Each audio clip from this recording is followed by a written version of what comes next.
So hello everyone, I welcome you all again in this video.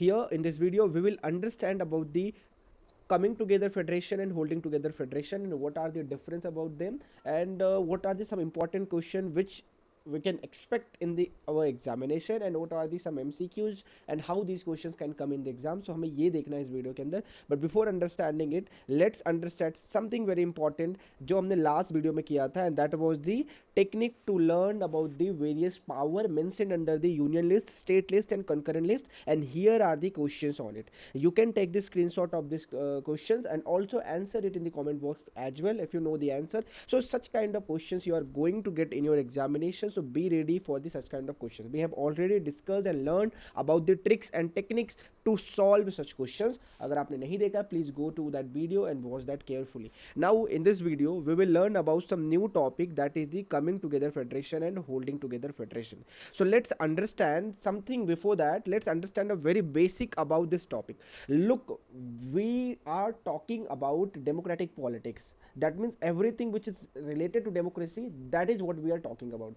In our world, in this entire earth, there are more than 190 plus countries and majority are the democratic. Now when we talk about the democratic country, okay, democratic country, so the very prime thing is requirement for these countries to function very properly. There is two way through which democracy can function. One is the unitary way, कि आप unitary form of government form करो. दूसरा तरीका है यहाँ पे क्या, federal form of government हो आपके पास, फेडरल फॉर्म ऑफ गवर्नमेंट हो. देखो यूनिटरी फॉर्म ऑफ जो गवर्नमेंट होती है, यहाँ पे सारी की सारी पावर जो स्टोर्ड होती है, वेस्टेड होती है सिर्फ एक सेंट्रल अथॉरिटी पे, और वो और किसी के पास भी पावर नहीं होती, और वो सारे डिसीजन टेकर होते हैं. सारा का सारा डिसीजन सिर्फ वो सेंट्रल अथॉरिटी करेगी. While when we talk about the federal government, यहाँ पे पावर को डिस्ट्रीब्यूट किया जाता है among the states as well, among the local parties as well. So वहाँ पे जो डिसीजन टेकिंग कैपेबिलिटी होती है वो लोकल लोगों के पास भी होती है, स्टेट के पास भी होती है, and some decision taking capability centre के पास भी होती है. तो ये दो तरीका हो गया हमें डेमोक्रेसी को चलाने का. अब इसी के अंदर फेडरलिज्म के अंदर दो टाइप आ जाता है. एक तो आपका आ जाता है holding together federation, holding together federation, and दूसरा हो जाता है coming together federation. That mean जो फेडरलिज्म बना है वो उसके अंदर दो पार्ट से, दो टाइप से. एक तो बना है क्या, कमिंग टुगेदर से, और एक बना है होल्डिंग टुगेदर से. अब ये क्या होता है, इसी के बारे में हम नेक्स्ट जो हमारा ये पार्ट आ रहा है आगे जो हम वही देखने वाले हैं कि होल्डिंग टुगेदर कमिंग टुगेदर है क्या, यहाँ से क्वेश्चन क्या बनते हैं. तो आई होप आपको अभी तक ये समझ में आ गया होगा कि हम यहाँ पे देखने क्या वाले हैं, एंड सब बेसिक आपको क्लियर हो गया होगा. अब देखते हैं coming together and holding together में डिफरेंस क्या है. तो चलो देखते हैं. यहाँ पे सबसे पहली बात आप नाम से समझ सकते हो, यहाँ पे क्या हेडिंग है हमारी, कमिंग टुगेदर, और यहाँ पे क्या हेडिंग है, होल्डिंग टुगेदर. कमिंग का मतलब ऐसे आप देख सकते हो कि बहुत सारे लोग आ रहे हैं ना, ये वाली फीलिंग आ रही है. एंड होल्डिंग का मतलब कि ऑलरेडी लोग एक साथ किसी चीज को होल्ड कर रहे हैं, वहां पे एग्जिस्ट कर रहे हैं और वो होल्ड कर रहे हैं. तो देखो कमिंग टुगेदर में क्या होता है कि बहुत सारे जो इंडिपेंडेंट स्टेट्स है, मतलब वो इंडिपेंडेंट कंट्री थी पहले, ये स्टेट्स थे, वो क्या आ रहे हैं, साथ में मिलकर आ रहे हैं और एक बड़ी सी कंट्री फॉर्म करेंगे. इसे हम कहेंगे क्या, कमिंग टुगेदर. कहने का मतलब बहुत सारे इंडिपेंडेंट स्टेट, देखो यहाँ पे लिखा है इंडिपेंडेंट स्टेट साथ में आ रहे हैं और एक बड़ी कंट्री फॉर्म करेंगे, उसे हम कहेंगे कमिंग टुगेदर. होल्डिंग टुगेदर में क्या रहेगा कि वो ऑलरेडी एक बड़ी कंट्री है और वहां पे कोई जरूरत नहीं है किसी फॉर्मेशन की बहुत सारे देश को, क्योंकि वो ऑलरेडी एक बड़ी कंट्री है, ठीक है. और उसने क्या किया, अपना पावर को डिवाइड कर दिया है बिटवीन दी स्टेट्स. उसने खुद ही अपने पावर को डिवाइड कर दिया कि भाई साहब ये तुम्हारे पास ये पावर हमने दे दी है फंक्शन करने के लिए. तो यहाँ पे कोई स्टेट आ नहीं रहा है, यहाँ पे ऑलरेडी स्टेट है, कंट्री है, यहाँ पे एग्जिस्ट कर रही है और उन्होंने अपना पावर डिवाइड किया. वाइल कमिंग टुगेदर में कंट्री एग्जिस्ट नहीं करती है. उसके बाद फिर आपका जो अगला इंपॉर्टेंट पॉइंट ये हो जाता है, जो कमिंग टुगेदर के अंदर सारे स्टेट्स के पास इक्वल पावर होगी, सारे स्टेट्स के पास इक्वल पावर होगी. वाइल होल्डिंग टुगेदर में इट इज नॉट नेसेसरी कि सबके पास इक्वल पावर होगी. हो सकता है ज्यादा भी हो सकता है या फिर अनइक्वल होगी. कहने का मतलब ये बोल सकते हो या तो कम होगी या ज्यादा होगी, बट यहाँ पे आपको देखो कमिंग टुगेदर में इक्वल आपको मिल जाएगी, ठीक है. दूसरी चीज जो यहाँ पे आपको सबसे इंपॉर्टेंट चीज जो ध्यान रखना है, वो ध्यान रखना है examples of coming together and holding together. तो जो कमिंग टुगेदर के एग्जाम्पल्स हैं वो है आपके यूएसए, स्विट्जरलैंड एंड ऑस्ट्रेलिया. अब इसको कैसे याद करोगे ताकि ये परमानेंट दिमाग में, मैं भी याद करवा दूंगा.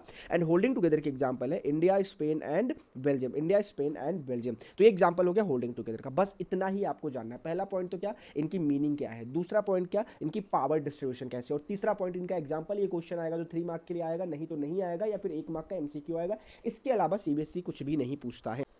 Now let's understand this topic through a question as well, कि कैसे क्वेश्चन सीबीएसई ये पूछ चुका है. ये आपके सामने जो क्वेश्चन दिख रहा है ये है पीवाईक्यू, लास्ट ईयर का आया हुआ क्वेश्चन है, और ऐसे क्वेश्चन सीबीएसई फिर से आपसे पूछ सकता है. हो सकता है स्ट्रेट फॉरवर्ड या इस तरीके से पूछ सकता है. अब इसको इजीली सॉल्व करने के लिए आते हैं कुछ हम ट्रिक लेते हैं इस क्वेश्चन में, एंड देन फिर हम इसको सॉल्व करेंगे. क्या ट्रिक मैंने इसके लिए बनाई है, तो हमारी ट्रिक ये रही आपके सामने. देखो क्वेश्चन ये बन सकता है कि which among the following is example of holding together federation, which among the following is example of coming together federation. तो इनके एग्जांपल्स आपको ध्यान होने चाहिए. तो कैसे ध्यान रखोगे, यहाँ ध्यान दो. देखो होल्डिंग टुगेदर के लिए मैंने ट्रिक बनाई है क्या, SBI। होल्डिंग टुगेदर के लिए ट्रिक क्या है, SBI। SBI is the example और the technique of to remember the holding together federation. यहाँ पे S फॉर आपका रहेगा स्पेन, B फॉर आपका यहाँ पे रहेगा Belgium, Belgium and I for रहेगा यहाँ पे क्या, इंडिया।